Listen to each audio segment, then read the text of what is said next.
चला है कहाँ, ये हम क्या जाने, ये जाना है कहाँ, ये हम क्या जाने। Nationalism in India part 3। इस वीडियो में अपन बात करेंगे different strand with in the movement, मतलब अलग अलग लोगों ने नॉन कोऑपरेशन मूवमेंट को कैसे रिस्पॉन्ड किया। जनवरी 1921 में नॉन कोऑपरेशन मूवमेंट स्टार्ट हुई थी। बहुत सारे सोशल ग्रुप्स ने इस मूवमेंट में पार्ट लिया, बट सब ने डिमांड की स्वराज की। स्वराज मतलब इंडिपेंडेंस।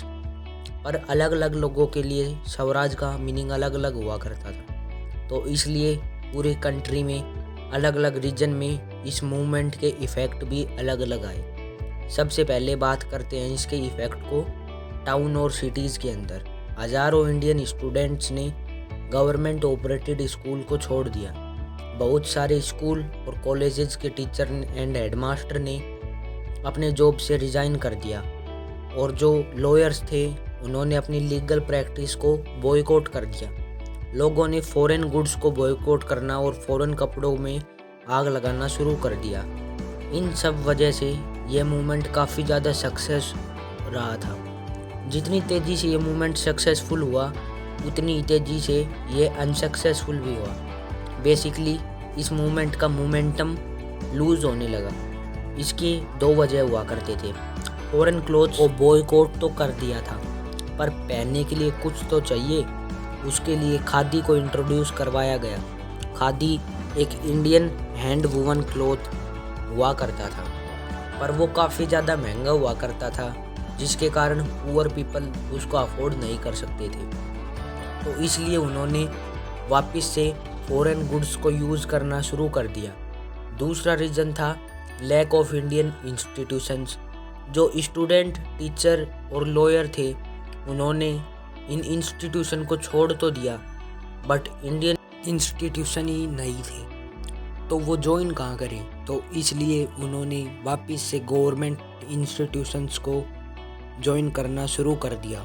तो इन दो रीजन्स के कारण यह मूवमेंट अपना पूरा मोमेंटम लूज़ कर गई। तो अब हम डिस्कस करते हैं इस मूवमेंट के इफ़ेक्ट को कंट्री साइड में, यानी रूरल एरियाज़ में।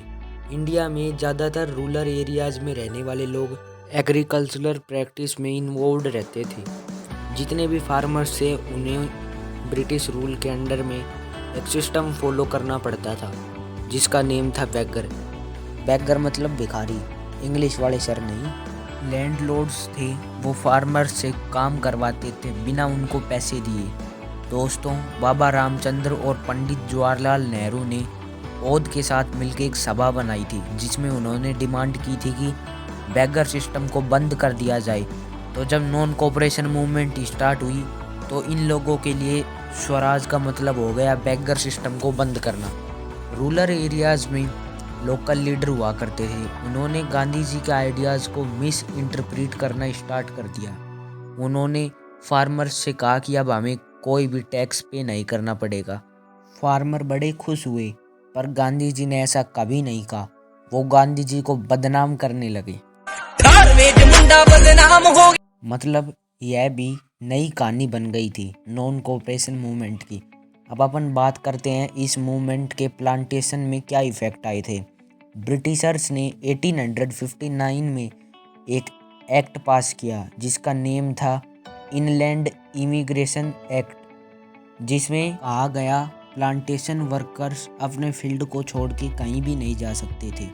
जब नॉन कोऑपरेशन मूवमेंट स्टार्ट हुआ, तो इन्होंने अपने आप समझ लिया कि यह एक्ट ख़त्म हो गया है, गांधी राज इस्टेब्लिश हो चुका है, पर ऐसा कुछ भी नहीं हुआ।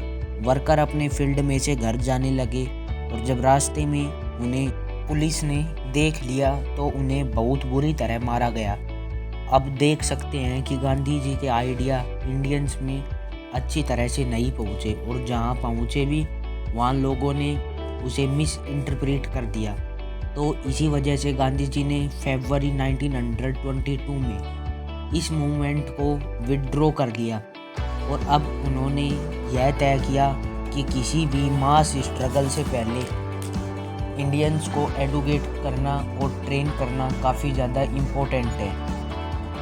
ये था थर्ड पार्ट। आशा करता हूँ आपको पसंद आया होगा।